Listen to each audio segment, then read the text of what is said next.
All right, here we go, guys. We are going to start Harry Potter and the Sorcerer's Stone today. That is the first book in the Harry Potter series, and it is one of my favorite books growing up.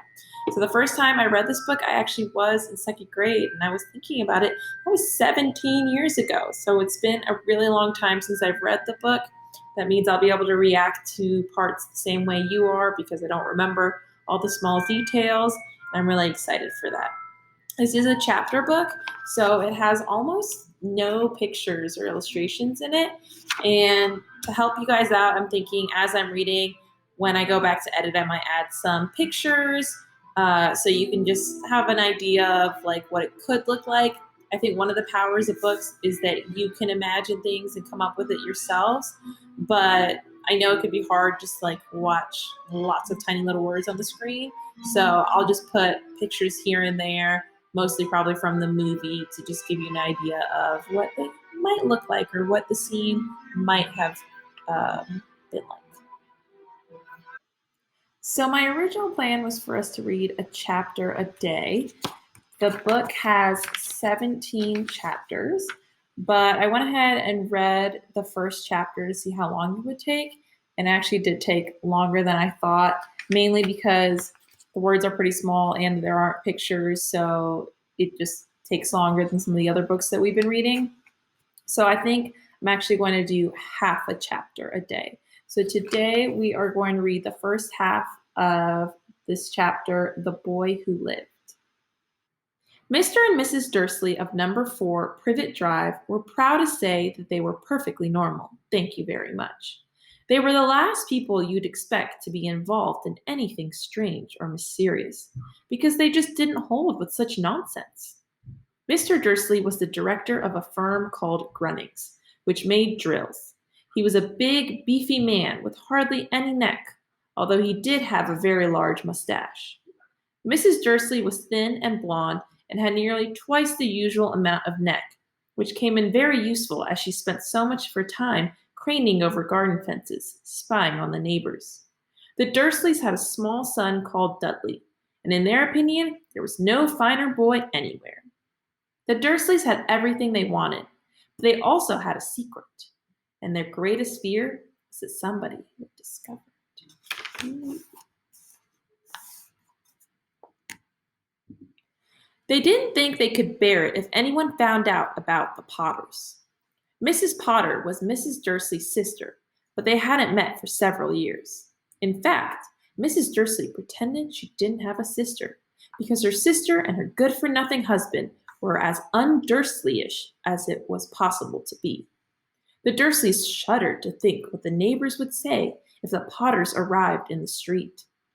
The Dursleys knew that the Potters had a small son too, but they had never even seen him.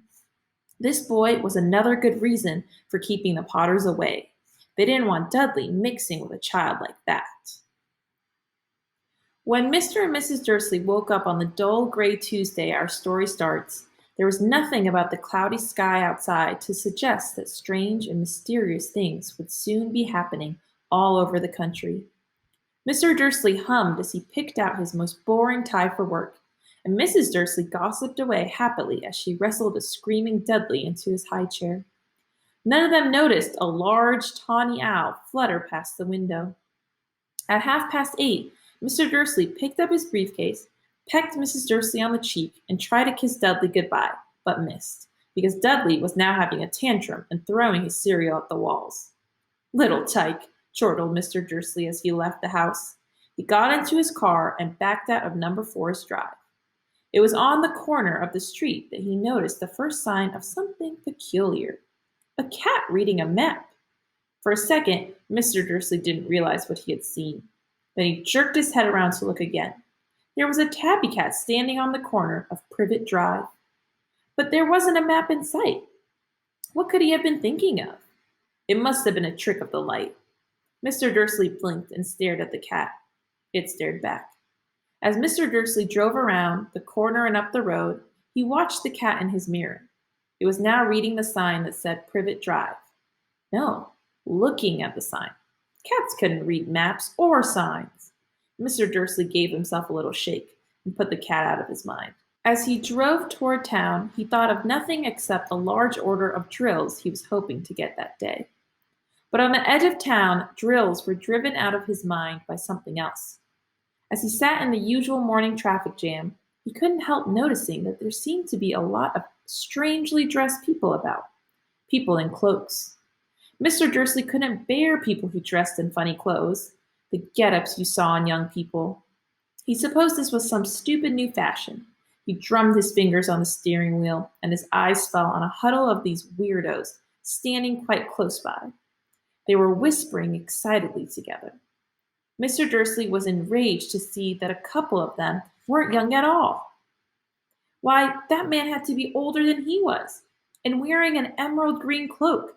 The nerve of him!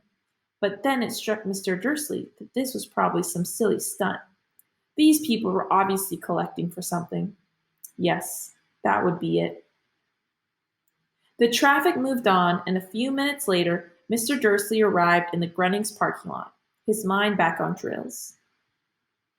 Mr. Dursley always sat with his back to the window in his office on the 9th floor. If he hadn't, he might have found it harder to concentrate on drills that morning. He didn't see the owl swooping past in broad daylight. Though people down in the street did, they pointed and gazed open-mouthed as owl after owl sped overhead. Most of them had never seen an owl even at nighttime. Mr. Dursley, however, had a perfectly normal owl-free morning. He yelled at 5 different people. He made several important telephone calls and shouted a bit more. He was in a very good mood until lunchtime, when he thought he'd stretch his legs and walk across the road to buy himself a bun from the bakery. He'd forgotten all about the people in cloaks until he passed a group of them next to the baker's. He eyed them angrily as he passed. He didn't know why, but they made him uneasy. This bunch were whispering excitedly, too, and he couldn't see a single collecting tin. It was on his way back past them, clutching a large donut in a bag, and he caught a few words of what they were saying. The Potters! That's right, that's what I heard. Yes, their son, Harry. Mr. Dursley stopped dead. Fear flooded him. He looked back at the whispers, as if he wanted to say something to them, but thought better of it. He dashed back across the road, hurried up to his office, snapped at his secretary not to disturb him, seized his telephone, and had almost finished dialing his home number when he changed his mind. He put the receiver back down and stroked his mustache, thinking, no, he was being stupid. Potter wasn't such an unusual name. He was sure there were lots of people called Potter who had a son called Harry. Come to think of it, he wasn't even sure his nephew was called Harry. He'd never even seen the boy. It might have been Harvey or Harold. There was no point in worrying Mrs. Dursley. She always got so upset at any mention of her sister. He didn't blame her. If he'd had a sister like that, but all the same, those people in cloaks. He found it a lot harder to concentrate on drills that afternoon, and when he left the building at 5 o'clock, he was still so worried that he walked straight into someone just outside the door. Sorry, he grunted as the tiny old man stumbled and almost fell. It was a few seconds before Mr. Dursley realized that the man was wearing a violet cloak. He didn't seem at all upset at being almost knocked to the ground. On the contrary, his face split into a wide smile, and he said in a squeaky voice that made passersby stare, Don't be sorry, my dear sir, for nothing could upset me today. Rejoice, for you know who has gone at last. Even muggles like yourself should be celebrating this happy, happy day. And the old man hugged Mr. Dursley around the middle and walked off. Mr. Dursley stood rooted to the spot. He had been hugged by a complete stranger. He also thought he had been called a muggle, whatever that was. He was rattled. He hurried to his car and set off for home, hoping he was imagining things, which he had never hoped before, because he didn't approve of imagination. As he pulled into the driveway of number 4, the first thing he saw, and it didn't improve his mood, was the tabby cat he'd spotted that morning. It was now sitting on his garden wall. He was sure it was the same one. It had the same markings around its eyes. Shoo! Said Mr. Dursley loudly. The cat didn't move. It just gave him a stern look. Was this normal cat behavior? Mr. Dursley wondered. Trying to pull himself together, he let himself into the house. He was still determined not to mention anything to his wife. Mrs. Dursley had had a nice normal day. She told him over dinner all about Mrs. Next Door's problems with her daughter and how Dudley had learned a new word, won't. Mr. Dursley tried to act normally. When Dudley had been put to bed, he went into the living room in time to catch the last report on the evening news. And finally, bird watchers everywhere have reported that the nation's owls have been behaving very unusually today. Although owls normally hunt at night and are hardly ever seen in daylight, there have been hundreds of sightings of these birds flying in every direction since sunrise. Experts are unable to explain why the owls have suddenly changed their sleeping pattern. The newscaster allowed himself a grin. Most mysterious. And now over to Jim McGuffin with the weather. Going to be any more showers of owls tonight, Jim? Well, Ted, said the weatherman, I don't know about that, but it's not only the owls that have been acting oddly today. Viewers as far apart as Kent, Yorkshire, and Dundee have been phoning in to tell me that instead of the rain I promised yesterday, they've had a downpour of shooting stars. Perhaps people have been celebrating bonfire night early. It's not until next week, folks, but I can promise a wet night tonight. Mr. Dursley sat frozen in his armchair. Shooting stars all over Britain? Owls flying by daylight? Mysterious people in cloaks all over the place? And a whisper about the Potters. Mrs. Dursley came into the living room carrying 2 cups of tea. It was no good. He'd have to say something to her. He cleared his throat nervously. Petunia, dear, you haven't heard from your sister lately, have you? As he had expected, Mrs. Dursley looked shocked and angry. After all, they normally pretended she didn't have a sister. No, she said sharply. Why? Funny stuff on the news, Mr. Dursley mumbled.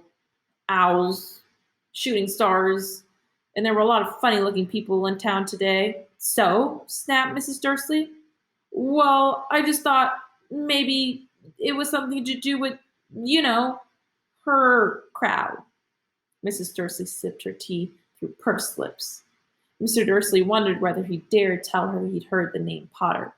He decided he didn't dare. Instead, he said, as casually as he could, their son, he'd be about Dudley's age now, wouldn't he? I suppose so, said Mrs. Dursley stiffly. What's his name again? Howard, isn't it? Harry. Nasty common name, if you ask me. Oh, yes, said Mr. Dursley, his heart sinking horribly. Yes, I quite agree. He didn't say another word on the subject as they went upstairs to bed. While Mrs. Dursley was in the bathroom, Mr. Dursley crept to the bedroom window and peered down into the front garden. The cat was still there.